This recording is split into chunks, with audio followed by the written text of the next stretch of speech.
اس میں کوئی شک نہیں کہ جو شخص سامنے سے ہمارے منہ پر چپیڑ مار کے جاتا ہے یا پیچھے سے ہماری پیٹھ میں چھرا گھونپ کر جاتا ہے وہ بھی ہمارے دشمن ہوتے ہیں، اور جو شخص بغل میں چھری اور منہ میں رام رام کی پالیسی اپنا کر رکھتا ہے وہ بھی ہمارا دشمن ہوتا ہے۔ لیکن اس دشمن کو پہچاننا عام آدمی کے لیے خاص طور پر بہت مشکل ہوتا ہے۔ کسی چوکنے، کسی گھاک، کسی تجربہ کار، کسی سیانے کے لیے تو بغل میں چھری اور منہ میں رام رام والے کو پہچاننا شاید آسان ہوتا ہوگا، لیکن ایک عام آدمی کے لیے، خاص طور پہ پاکستان جیسے ملک میں جہاں پہ شرح خواندگی بھی نہیں ہے، ایسے دشمن کو پہچاننا بہت مشکل ہے۔ پاکستان کے عوام الیکشن والے دن خاموشی سے بریانی کی پلیٹ کھا کر یا قیمے والے نان کھا کر ووٹ ڈال دیتے ہیں، یا کچھ بھی کھائے پیے بغیر ہی کسی کے کہنے سننے پر، کسی کے دباؤ میں آ کر ووٹ ڈال دیتے ہیں، کیونکہ ان کو نہیں سمجھ ہوتی کہ یہ کتنا بڑا نقصان ہے ان کا کسی غلط آدمی کو ووٹ ڈال دینا۔ لیکن مہنگائی میں جب اضافہ ہو رہا ہوتا ہے، جب بجلی کی، پانی کی، گیس کی، پیٹرول کی، سبزیوں کی، دالوں کی قیمتوں میں اضافہ ہو رہا ہوتا ہے، تو پاکستان کے عوام کو بالکل نظر آ رہا ہوتا ہے کہ یہ جو حکمران ہے، جو مہنگائی کر رہا ہے، یہ ہمارا دشمن ہے۔ اس وقت وہ حکمران لاکھ بتائے کہ پچھلی حکومت کی وجہ سے، آئی ایم ایف کی وجہ سے، اس وقت پھر عوام کچھ نہیں سنتے۔ انہیں صاف پتہ لگ جاتا ہے، سمجھ آ جاتی ہے کہ یہ شخص حکمران ہے اور اس کے دور میں مہنگائی ہو رہی ہے، اور اس مہنگائی کی وجہ سے ہماری زندگیاں عذاب ہو رہی ہیں، لہٰذا یہ تو ہمارا کھلا دشمن ہے۔ ہاں، جب وہ الیکشن ہوتے ہیں اور وہ شخص ووٹ لینے آتا ہے تو پھر جس نے مہنگائی کی ہوتی ہے اس کو تو عوام بخشنے پر تیار نہیں ہوتے، لیکن جو بہروپ بدل کر آ جاتا ہے اور ان کو لارے لگا دیتا ہے کہ فکر نہ کرو، میں یوں کر دوں گا، وہ کر دوں گا، میں تو اپوزیشن میں تھا، اب مجھے حکومت ملے گی تو میں آپ کے سارے دلدر دور کر دوں گا، تو اس کے چکنی چپڑی باتوں میں پاکستان کے عوام آ جائیں تو یہ ایک الگ بات ہے۔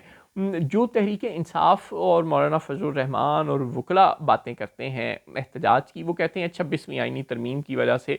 پاکستان کے عوام کے آئینی حقوق غصب ہو گئے، پاکستان کے عوام کی آزادی اظہار، آزادی تقریر و تحریر اور انصاف کے نظام تک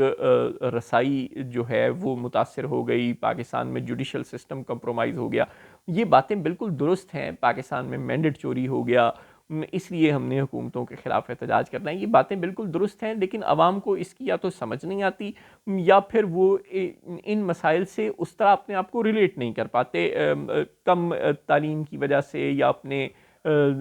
شب و روز کے روزی روٹی کے مسائل میں بہت بری طرح سے الجھے ہونے کی وجہ سے وہ ان مسائل کو سمجھ کر ان کے خلاف کھڑے ہونے کے لیے اپنے آپ کو یکجا نہیں کر پاتے۔ مگر جو مسائل اختر مینگل اٹھا رہے ہیں کہ ہماری عورتیں قید ہیں، اور جب تک ہماری عورتوں کو رہا نہیں کرو گے، یعنی ماہرنگ بلوچ کو، سمی دین بلوچ کو اور ماہرنگ کے ساتھ جو اور 4-5 خواتین کو کوئٹہ میں قید کر کے رکھا گیا ہے، ان کو رہا نہیں کرو گے تو ہم دھرنے پر بیٹھے ہیں۔ یہ بات پاکستان کے عوام کو بہت اچھی طرح سمجھ آتی ہے۔ کراچی کی سول سوسائٹی بھی سمی دین کے حق میں دھرنے دے کر بیٹھ گئی ہے پریس کلب کے باہر، اور کوئی مستونگ میں بھی اختر مینگل اور ان کے ساتھی دھرنا دے کر بیٹھ گئے ہیں، اور قومی شاہراہیں بند ہیں، اور لوگ عید پر بھی اپنے گھروں میں نہیں جا سکے، ایک اچھا خاصا ہڑبونگ ہے۔ یہ جو کچھ ہو رہا ہے عوام کے لیے ان مسائل سے اپنے آپ کو ریلیٹ کرنا بہت آسان ہے، اور جو اب جو حافظ نعیم کہہ رہے ہیں کہ اب عید گزر گئی اور اب ہم مہنگائی اور بجلی کے بلوں اور پیٹرول کی قیمتوں اور ان سب کے خلاف، آٹا چینی چاول دال کی قیمتوں میں اضافے کے خلاف سڑکوں پر نکل لیں گے، تو اس کی بھی عوام کو بہت اچھی طرح سے سمجھ آتی ہے۔ فیصلہ اب تحریک انصاف اور مولانا فضل الرحمان اور وکلاء نے کرنا ہے۔ اختر مینگل اور بی وائی سی اور جماعت اسلامی تو شاید ہمیں لیڈ لیتے ہوئے نظر آ رہے ہیں، اور وہ ڈائریکٹ عوام کے مسائل کی وجہ سے میدان میں آ رہے ہیں۔ عوام کے لیے ان مسائل سے ریلیٹ کرنا بہت آسان ہے، جن کو بنیاد بنا کر اختر مینگل، کراچی کے لوگ، بی وائی سی والے اور جماعت اسلامی والے سڑکوں پر نکل آئے ہیں یا نکلنے کا ارادہ رکھتے ہیں۔ عوام کو عمران خان سمجھا لیا کرتے تھے کہ نواز شریف چور ہے، آصف زرداری چور ہے، اس نے آپ کا پیسہ لوٹا ہے، جس کی وجہ سے آپ لوگ غریب ہیں، اور عوام طیش میں آ کر عمران خان کے پیچھے سڑکوں پر نکل آیا کرتے تھے۔ تحریک انصاف کی موجودہ قیادت جو مسائل بتا رہی ہے کہ 26ویں آئینی ترمیم ایک ماورائے آئین قسم کا اقدام ہے، مخصوص نشستیں تحریک انصاف کے لوگوں کی چوری ہو گئیں،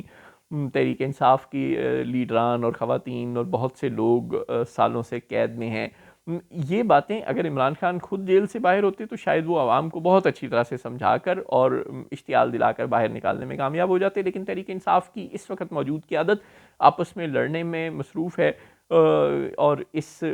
عدم تحفظ کا شکار ہے کہ اگر عمران خان باہر آ گئے تو ان کے ساتھ کیا ہوگا، اور اگر فلاں لیڈر نے جیل میں جا کر ان کے کان بھر دیے اور انہوں نے انہیں عہدے سے اتار دیا تو ان کا کیا بنے گا۔ تو ان مسائل میں اندرونی لڑائیوں میں اس بری طرح سے الجھی ہے تحریک انصاف کی قیادت کہ وہ عوام کے پاس جانے، عوام کو اپنے مقاصد سمجھانے اور